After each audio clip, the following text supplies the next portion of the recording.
I watched as the Lamb opened the first of 7 seals. Then I heard one of the 4 living creatures say in a voice like thunder, "Come!"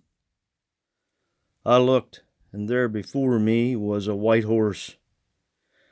Its rider held a bow, and he was given a crown, and he rode out as a conqueror bent on conquest.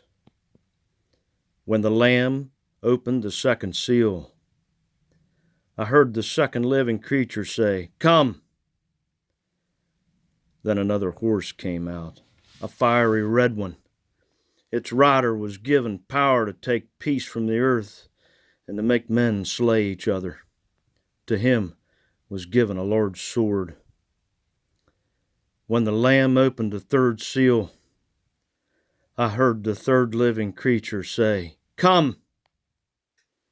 I looked, and there before me was a black horse. Its rider was holding a pair of scales in his hand. Then I heard what sounded like a voice among the 4 living creatures saying, "A quart of wheat for a day's wages, and 3 quarts of barley for a day's wages, and do not damage the oil and the wine." When the Lamb opened the 4th seal, I heard the voice of the 4th living creature say, "Come!"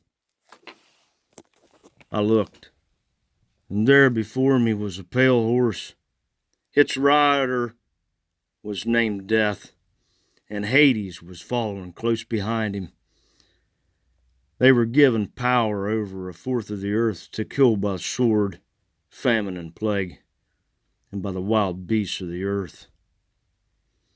When he opened the 5th seal, I saw under the altar the souls of those who had been slain because of the word of God and the testimony they had maintained. They called out in a loud voice, "How long, sovereign Lord, holy and true, until you judge the inhabitants of the earth and avenge our blood?"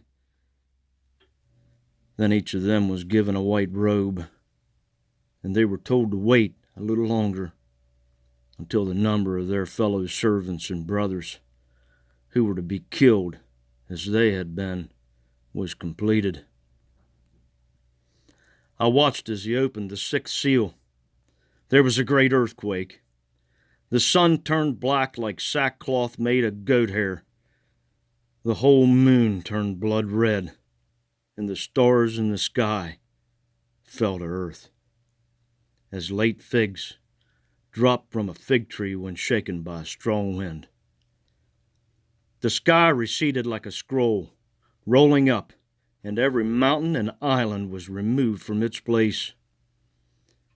Then the king of the earth, the princes, the generals, the rich, the mighty, and every slave and every free man hid in caves and among the rocks of the mountains. They called to the mountains and the rocks, "Fall on us, and hide us from the face of him who sits on the throne, and from the wrath of the Lamb. For the great day of their wrath has come, and who can stand?"